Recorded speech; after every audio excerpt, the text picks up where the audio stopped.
Gold medal वाली बहू। सपना के पिता एक गरीब किसान थे। माँ पिता खेत में काम करते तो पीछे से सपना गांव के बच्चों के साथ हॉकी खेलती। एक दिन शाम को, सारा दिन खेलती रहती है, ये नहीं कि छोटे भाई को संभाले। माँ पता है, मैंने आज हॉकी में पास के गांव के लड़कों की टीम को हरा दिया। अरे वाह वाह मेरी बेटी, शाबाश। ये ले के रुपया, जा जाकर टॉफी खा ले। सपना खुशी से पिता के गले लग जाती है और बाहर चली जाती है। अरे तुम इसको बिगाड़ रहे हो, मैं ना इसकी शादी ही करा दूंगी। ऐसा कैसे शादी करा देगी? हाँ, अभी तो उम्र खेलने की है। माँ बड़बड़ करती वहां से निकल जाती है। लेकिन शाम को उन लोगों के घर कुछ लोग आते हैं। अरे राम सुखिया, जरा ये तो बतलाओ, सपना के बारे में क्या सोचा है? अरे क्या सोचना है मास्टर जी, पढ़ रही है, जितना पढ़ सकती है पढ़े, फिर शादी करवा देंगे, कोई अच्छा सा गांव का ही लड़का देख लेंगे। अरे तुम तो उसके पिता हो, तुमको कुछ नहीं पता? माँ घबरा जाती है। अरे का मास्टर जी, का पता नहीं, का हो गया? हम तो इनसे पहले ही बोल रहे थे कि लड़की की जात है, संभाल लो। अरे भाभी जी, आप भी ना कभी अच्छा भी सोच लिया करो। अरे सपना क्या खेलती है हॉकी, बड़े से बड़े आदमी भी नहीं जीत पाते हैं उससे। कल गांव में एक टीम आ रही है, लड़कियों की हॉकी खेलने उसे भेज देना, वहां शायद कुछ बात बन जाए। अरे ना ना मास्टर जी, कोई खेल वेल नहीं करवाना हम लोगों को, वो भी शहर के लोगों के साथ तो बिल्कुल भी ना। शहर के लोगों को ना कोई भरोसा नहीं होता मास्टर जी। अरे कैसी बात कर रही हो सपना की माँ, बुरा आदमी तो हर जगह मिल जाएगा, उसके लिए शहर का और गांव का। हाँ हाँ मास्टर जी, हम लोग तैयार हैं, कल आ जाएगी सपना वक्त से।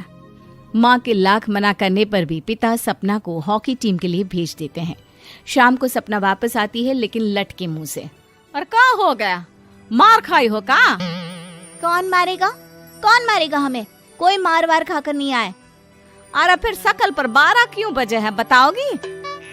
देखो माँ, आप समझोगी नहीं, बताकर फायदा क्या है? अरे बिटिया रानी, हम तो समझेंगे ना, हमें ही बता दे। सपना पापा के गले लग जाती है। पापा, मैं ना सिलेक्ट हो गई हूँ भारत की हॉकी टीम में खेलने के लिए। अरे वाह, ये तो बहुत ही खुशी की बात है मेरे बच्चे। फिर मेरी गुड़िया काहे परेशान है? पापा, मुझे दिल्ली जाना पड़ेगा आगे की प्रैक्टिस के लिए। माँ जो सारी बात सुन रही होती है, जोर से चिल्लाती है। एक पैसा नहीं है मेरे पास, समझे? कुछ नहीं दूंगी। शादी के लिए लड़का फाइनल भी कर दिया है, कल्ले का बेटा, वो शादी कर लेगा तुमसे। सपना पिता की ओर देखती है। अरे देख सपना, खेलने दिल्ली जाना है तो सिर्फ इसी शर्त पे कि आकर कल्ले से बेटे से चुपचाप शादी कर लेगी, बोल। अरे ठीक है ना, कल्ले का बेटा तो बहुत ही समझदार है, सरकारी नौकरी है उसकी, मान गया वो तो सपना शादी कर लेगी। सपना भी धीरू, जो कि कल्ले का बेटा था, उसे जानती थी। वो मन ही मन सोचती है कि शादी तो वैसे भी होनी है, लेकिन माँ की ये शर्त मान गई तो जीवन जीने का एक मौका तो जरूर मिलेगा। हाँ, मुझे मंजूर है। हाँ, तो कल मैं उन लोगों को बुला लूं? पिता और सपना दोनों एक दूसरे को देखते हैं। अब माँ ठीक है ना, बुलाने की क्या जरूरत है, वो लोग पसंद कर रहे हैं ना मुझे, वही ठीक है। बस आप तो मेरा दिल्ली का बैग पैक कर दो। सपना दिल्ली जाती है, दिल्ली टीम के लिए खेलने के लिए। सपना खूब अच्छा खेलती है और गोल्ड मेडल जीत कर आती है। जब वो गांव आती है तो उसका जोरदार स्वागत होता है। हर कोई सपना सपना चिल्ला रहा होता है। और सपना के पापा, तुम्हारी बेटी ने तो गांव का नाम रोशन कर दिया है। गांव की तरफ से तुम लोगों को गांव में पक्का मकान और सपना को परिषद में पक्की नौकरी देने के लिए हम तैयार हैं। अरे वाह वाह, पक्का मकान, ये तो बहुत अच्छी बात है, लेकिन सपना की नौकरी नहीं चाहिए हमें। हाँ, कैसी बात कर रही हो सपना की माँ?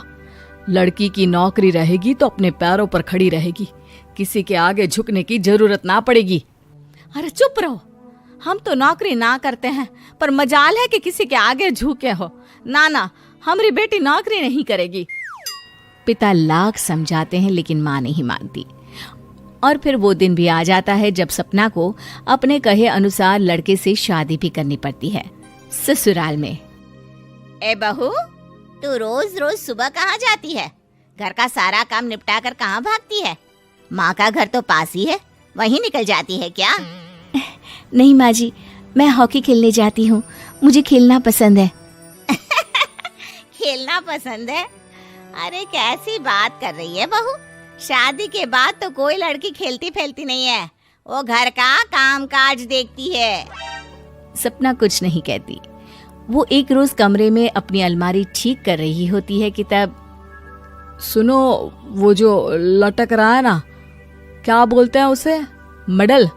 सपना पति की बात सुनकर खुश हो जाती है, उनके पास जाती है।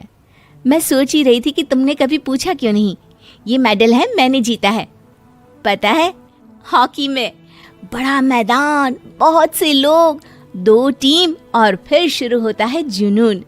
पता है, लगता है जैसे बस जिंदगी यही है, खेलते रहो, भागते रहो, दौड़ते रहो और लक्ष्य को पालो।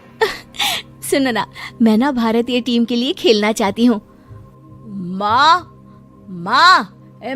यहाँ तो आ जरा। सपना हैरान हो जाती है कि ये क्या हो गया, पति अचानक से माँ को क्यों बुला रहा है। हाँ बेटा, क्या हो गया? काहे गला फाड़ रहे हो?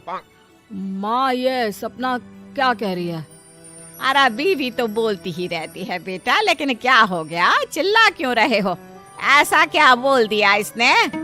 माँ ये बोल रही है कि इसको खेलना है भारतीय टीम के लिए। सपना डर जाती है। नहीं माँ जी, मैंने कहा कि मैं चाहती हूँ कि वो मैं बोला था ना, शादी के बाद कोई खेलता नहीं, घर का काम काज देखता है, लेकिन फिर भी। नहीं माँ जी, ठीक है, मैं घर का काम देखूंगी, कल से मैं खेलने भी नहीं जाऊंगी, माफ कर दीजिए। सपना पति की तरफ देखती है जो माँ की तरफ देख रहा होता है। उसे गुस्सा तो आता है, लेकिन करती भी तो क्या, सास के सामने कैसे पति की क्लास लगाती। अरे बेटा, अब क्यों घूरे जा रहे हो बहू को? माँ, अभी इस बात का फैसला करके जाना, वरना ये तो तेरे कमरे से जाने के बाद मुझे। अब चुप हो जाइए आप, छोटी सी बात का बतंगड़ मत बनाइए। छोटी सी बात? बहू, ये कोई छोटी बात नहीं है। जो लड़की दिल्ली के लिए गोल्ड मेडल ला सकती है, वो देश के लिए भी तो गोल्ड ला सकती है ना। हम लोगों को किसी चीज की कमी नहीं है बहू, घर का काम तो कोई भी कर लेगा, लेकिन देश का नाम रोशन करने के लिए सपना चाहिए। जा बहू, तेरी ट्रेनिंग का सारा इंतजाम तेरे पति ने कर दिया है, जा खेल और देश का नाम रोशन कर। सपना की आंख में आंसू आ जाते हैं। वो सोचती है कि बेटियों को मायके के साथ अगर ससुराल में भी सहयोग मिले तो ऐसा कोई काम नहीं जो वो नहीं कर सकती है।